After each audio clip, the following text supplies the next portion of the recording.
Hello everyone. So in this lecture we are going to discuss about the maximum binding moment at a given section for number of loadings. ठीक, जैसे कि मैंने आपको बताया कि अगर मैं आपको बाइंडिंग मोमेंट के लिए आईएलटी ड्रॉ करना सिखाऊं तो वो मैं पहले ही आपको बता चुका हूं। तो यहां पर मैं क्या नया करने वाला हूं, यहां पर अब हम जो बात करेंगे वो नंबर ऑफ लोडिंग के साथ में बात करेंगे। किसी सेक्शन के ऊपर मैक्सिमम बाइंडिंग मोमेंट कैसे निकालते हैं, by using influence line diagram, that mean ILD, right. तो अब जो बात कर रहा हूं, अभी तक मैंने आपको स्टैटिक लोड के लिए मैक्सिमम बाइंडिंग मोमेंट बता दिया, यूडीएल के लिए बता दिया, एक दो लोडिंग के लिए बता दिया, बट अब यहाँ पे नंबर ऑफ लोडिंग की बात होने वाली। तो कैसे पता चलेगा मैक्सिमम लोडिंग बाइंडिंग मोमेंट किस पोजीशन ऑफ लोड पे निकलेगा? तो उसको निकालने के लिए अपन क्या करते हैं, मैंने बोला let A B a simply supported grider of span L, let D be the given section. That mean हम मान लेते हैं कि सबसे पहले एक ग्रिडर हम मान लेते हैं जो कि AB है। तो यहां पे हम ले लेते हैं ये A है, ये B है, ये एक अपने पास ग्रिडर है या बीम है जिसकी लेंथ कितनी है, L है, राइट। इसकी लेंथ कितनी है, L है। और इसमें एक सेक्शन हम लोग कट कर रहे हैं, यहां पे मान लीजिए एक सेक्शन कट किया, उस सेक्शन को मैंने क्या बोल दिया, डी बोल दिया।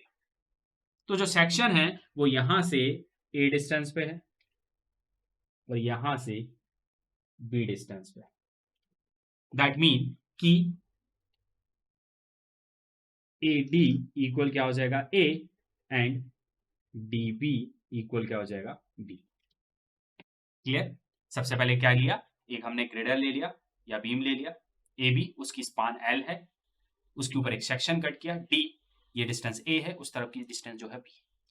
और हम करने क्या वाले हैं, नंबर ऑफ लोडिंग के लिए एक इस पर्टिकुलर सेक्शन डी पे मूवमेंट कैसे मैक्सिमम होगा, हमें वो कैसे पता चले।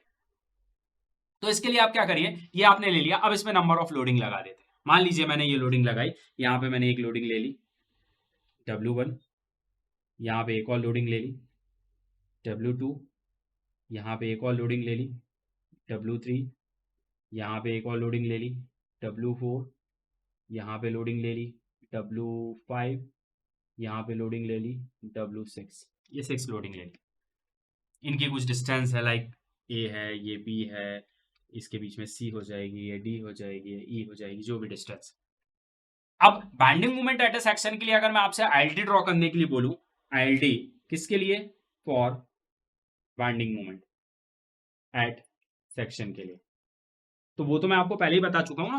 वो क्या होता है, उसके लिए अपन एक पहले लाइन बना लेते हैं, फिर क्या करते हैं, जहां पे आपका सेक्शन होता है उस पॉइंट को लेके एक ट्रायंगल बना देते हैं, बस यही तो होता है।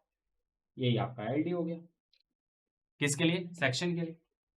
अब जब आईडी हो गया, अब मुझे अगर इसके ऑर्डिनेट निकालने हैं, मतलब इसके नीचे एक ऑर्डिनेट निकलेगा, इस लोड के नीचे निकलेगा, एक इसके नीचे निकलेगा, एक इसके नीचे निकलेगा, एक इसके नीचे निकलेगा, एक इसके नीचे निकलेगा, और जो सेंटर वाला होता है इसको कैसे निकालते हैं, ए बी बाई एल से निकालते हैं। ये पीछे हम लोग पढ़ चुके हैं, यही करते हैं। ये ऑर्डिनेट मान लीजिए कि y1 है, ये ऑर्डिनेट आपका y2 है, ठीक, ये ऑर्डिनेट आपका y3 है, ठीक। उसके बाद यहाँ पे जो निकलेगा, फिर उसके बाद ये आपका y4 है, ये y5 है, ये y6 है, ये सारे आपके ऑर्डिनेट्स।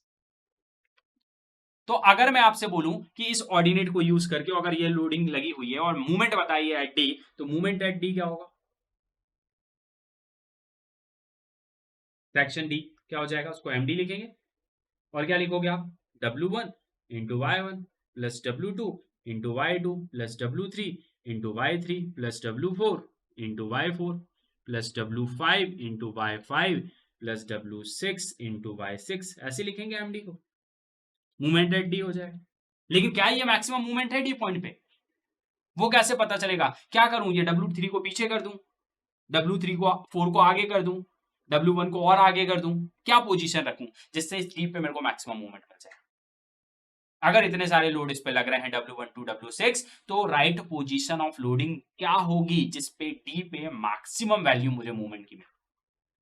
तो उसको चेक करने के लिए आप क्या करते हैं, उसको चेक करने के लिए आप लोगों को क्या करना है, आपको क्या करना है, जो सेक्शन के इस तरफ की लोडिंग है, मतलब सेक्शन के इस तरफ क्या है, W1 plus W2 plus W3 divide by section के इस तरफ की जो लोडिंग है W1 W2 W3, और ये कितने पे लगी है, सेक्शन के इस तरफ की डिस्टेंस कितनी है, A, इसका रेशियो निकाल लीजिए, प्लस इक्वल जो उस तरफ है सेक्शन के क्या है, W4 plus W5 plus W6 divide by section के उस तरफ की डिस्टेंस कितनी है B, इसका एवरेज निकाल लीजिए।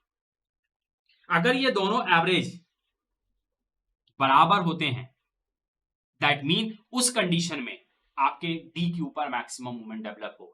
और वो कंडीशन क्या होगी, मैंने आपसे ये बोला, इसका मतलब सुनिएगा, ये एवरेज बराबर का मतलब क्या हुआ, बराबर का मतलब हुआ मान लीजिए W1 ने आपने सेक्शन को क्रॉस किया, W1 है 200 का, W बाय ए से आपने एक वैल्यू निकाली वो 200 आई, पीछे जो लोडिंग है अभी भी 500 की है, इसका मतलब एवरेज यहां ज्यादा है और सेक्शन की इस तरफ 200 है, मतलब एवरेज कम है। अब पीछे से आपने एक और लोड को सेक्शन क्रॉस करके इस तरफ भेज दिया, अब यहाँ की एवरेज कितनी वैल्यू हो गई 3 और वहां की 300 हो गई, 100 इस तरफ आ गया, तो उस तरफ 500 था तो 100 कम हो गया, मतलब वहां कितना हो गया 400 हो गया, राइट। इसका मतलब अभी यहाँ पे एवरेज कितना है 300, यहाँ का एवरेज कितना है 400, अब इसमें से 100 और इधर उठ के आया, तो यहाँ पे अब कितना हो गया था 300, अब यहाँ इधर 100 और आ गया, तो यहाँ पे कितना हो गया 400 और वहां पे कितना हो गया 300, मतलब अब यहाँ पहले यहाँ का एवरेज ज्यादा था और यहाँ का कम था, अब क्या हुआ यहाँ का कम हो गया यहाँ का ज्यादा हो गया, मतलब वो लोडिंग जो यहाँ से यहाँ जाके यहाँ के एवरेज को कम कर रही है, यहाँ के एवरेज को बढ़ा रही है, वो लोडिंग को आपको एट द सेक्शन रखना पड़ेगा, तब जाके आपको मैक्सिमम मूवमेंट मिलता है at the section D Q. वो लोडिंग आपकी कहां पे आएगी, सेक्शन पे आएगी। तो आप सबसे पहले लोडिंग को इधर से उधर ट्रांसफर करोगे, फिर एवरेज चेक करते जाओगे, जैसे ही आपका यहां का एवरेज बढ़ेगा इस एवरेज के कंपैरिजन में, जिस लोडिंग की वजह से बढ़ेगा उस लोडिंग को कहां पे, सेक्शन के ऊपर रख देंगे, उसके आगे की लोडिंग आगे रहेगी, उसके पीछे की लोडिंग पीछे रहेगी, तो वो जो पोजीशन होगी वो maximum binding moment at D के लिए होगी। मतलब आपकी कंडीशन ये सेटिस्फाई करनी चाहिए, एवरेज ऑफ सेक्शन ए से डी तक और फिर डी से बी तक की कंडीशन सेटिस्फाई करेगी, तो इसका मतलब आपका क्या होगा, मैक्सिमम मूवमेंट होगा। तो इस तरीके से हम लोग बेसिकली क्या करते हैं, चेक करते हैं, मैक्सिमम मूवमेंट फाइंड आउट करते हैं एट सेक्शन डी के ऊपर। इसके लिए इसके बाद हम लोग एक न्यूमेरिकल सॉल्व करेंगे, एक प्रॉब्लम सॉल्व करेंगे, जिसमें हम देखेंगे कि जो चीज मैं आपसे बोल रहा हूँ वो कहाँ तक और किस तरीके से उसको अप्लाई किया जाता है और कैसे मैक्सिमम मूवमेंट एट डी को निकाला जाता है, राइट। तो वो मूवमेंट निकालेंगे और बात करेंगे नेक्स्ट न्यूमेरिकल में। Thank you.